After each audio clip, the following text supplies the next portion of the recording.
Hello again, this is Brian King.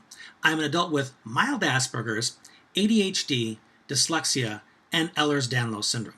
I'm also the very proud father of 3 boys, all of whom have both Asperger's and ADHD. I'm here to teach you how you can have your challenges and succeed anyway.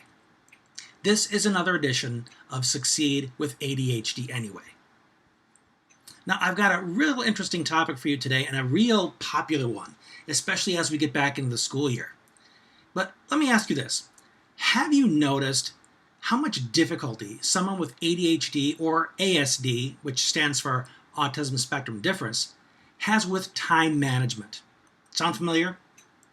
I've had several conversations with clients this week about that very issue and why it occurs. So I decided to share a few of the insights and strategies with you as well. The first issue is, as Deepak Chopra put it, time is quantified eternity. Did I lose you on that? It's not too deep, I hope. The fact is that although we use clocks to tell time and calendars to mark the important times of our day, time is essentially still a concept, and an abstract concept at that. Time is a way we use to break up our experience of the ongoing change that's happening around us at all times. The reality is that we have no real idea which direction the change is actually moving. We just assume it's moving forward. So while the rest of the world has this amazing ability to think linearly in a straight line and sequentially in steps in relationship to time, how do the folks with ADHD think of time? It's more like a scribble or a maze. It can seem without direction and seem very random. But most of the time, time feels to us like just now. I, for one, have a hard time feeling time passing. It's often difficult for me to tell the difference between 3 minutes and 30, which is why I must have a clock with me at all times. Without a clock, I feel completely disoriented and become very anxious. Now, I quoted Deepak Chopra a little bit ago, but I want to share my concept of time. Time to me is a single moment in a continuous state of adjustment. So in other words, time is simply variations on the experience called now. Does that make sense? Now, sure, we can hold on to the past. We can talk about it as though it's still happening now, or it might happen now. And that's because as we fixate on it, past experience we didn't like, we generate more anxiety. And the anxiety is something we experience now. So the event may as well just have happened. That's how we recreate the past. Now, we're not too keen on the future either. It's difficult for many of us to conceptualize a week, a month, a year, a 5-year plan, and therefore it's hard to plan out that far. So what do? We manage our present experience, our feelings in the moment, and we try to manage our experiences instead of managing our time, because our feelings feel much more real to us than that concept called time. You follow me? Now, there are those people who are so organized that you can set your watch by them, so to speak. Then there are those who live their life as though the watch doesn't even exist. When those of us with ADHD do achieve focus, it's typically hyperfocus. And when you focus that completely on something, you don't feel the passing of time. All you feel is an intense experience of now. So how can you teach someone who doesn't experience time the same way you do to appreciate the value of time well spent, time wasted, etc.? Well, the truth is, you don't. You teach him how to manage his life, his activities, in a more concrete way. Speaking for myself, as someone who spends a lot of time in hyperfocus, the only way I know time has passed is when an alarm that I've set for myself goes off. Without that, I wouldn't eat as often as I need to. I would often stay up too late because the activity I'm engaged in is so stimulating. I'm giving it my undivided attention, and before I know it, it's after midnight.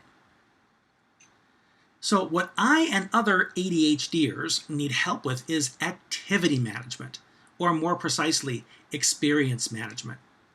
We as human beings all require particular experiences in life in order to have a fulfilling life. We need to experience certainty, things that we can count on, significance, that we matter, connection, that we're not alone, and contribution, that what we do matters. Performing certain activities are a means by which we have those very real, present, concrete experiences.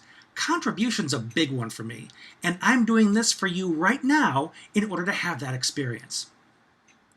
So let's organize our day according to the activities that we must perform in order to have the experiences we require to have a fulfilling life. Make sense? Many parents I work with share that their children do well with checklists as long as each item isn't assigned a deadline. The time pressure often adds something to the activity that makes the children scared, reluctant, push back. But if you just give them by the end of the day, they tend to be easier with it. Now, of course, deadlines can't be discarded outright because it's a feature used by the rest of the world to operate. So how do we find the happy medium here?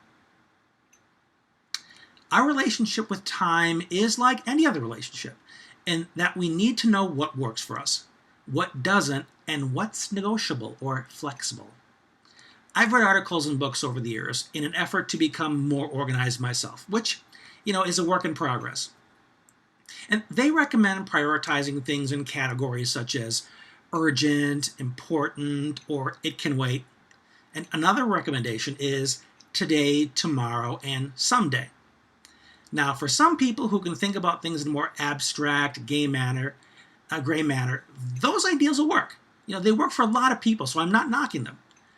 But deciding whether something is urgent versus important may take more contemplation and ability to think in terms of the big picture than many with ADHD are resourceful enough to do.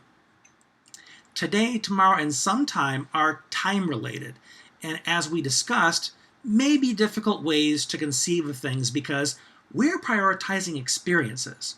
So here's what I recommend.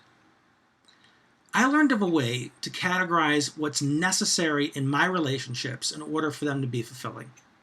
And I found those categories work beautifully in helping me manage my experiences, my activities, and therefore make much better use of my time as a direct consequence. The categories I learned are requirements, needs, and wants. Now let me define those for you. A requirement is something that must happen and is non-negotiable. So in my day, I schedule when I'll wake up, when I'll eat, and when I'll have downtime. I enjoy the experiences of productivity and contribution in my day, and certain activities are required to help me have those experiences. If I'm tired, stressed, or have low blood sugar because I've been putting off lunch or something, those experiences of productivity and contribution are harder to have. Therefore, I require certain activities to take care of myself. I set alarms to remind me to do them so that they absolutely happen. So if I schedule those activities, nothing else can happen during that time until that required activity is complete. You follow me? Now, a need is something very important to you that you'd be upset about it if it didn't occur. But it wouldn't ruin your day if it didn't occur. For some people, watching their favorite TV show feels like a requirement, when the reality is it's just become a habit. But you and I both know that if the show were canceled, life would go on. So it's actually more of a need than a requirement. Then there are wants. Wants are just things that you'd like to have, things you'd like to do, but you'd honestly be perfectly okay without. So how do you structure your requirements, needs, and wants list for the day? I recommend a color code. I color code the activities on my computer calendar, in which my favorite color represents the requirements, my second, the needs, then the wants, and so on. And a requirement takes precedent over a need, so it gets scheduled first. Like, first thing you do is maybe eat breakfast. I want the experience of productivity, which requires that I eat regularly. When I skip a meal thinking I'll be more productive, I'll get more done, my overall productivity suffers because my blood sugar drops. At home, it isn't time for dessert until you've eaten dinner. At least that's how I've experienced it. Dinner is a requirement, dessert is a want. It isn't time for video games until after the laundry is done. Now, if your child requires some downtime before doing laundry, then your schedule lists the order of activities as downtime, laundry, video games, or requirement, want. Make sense? Many school-age children with ADHD are allowed to fall into a pattern of wants coming first because the adults around them either cave into their demands or because they don't know how to partner with their child to help her understand the value of working together to satisfy the requirements of the household or the school. What a lot of parents also end up doing is relying on a point system that gives a child what she wants in exchange for agreeing to perform a requirement the adults prioritize. And this is an important point.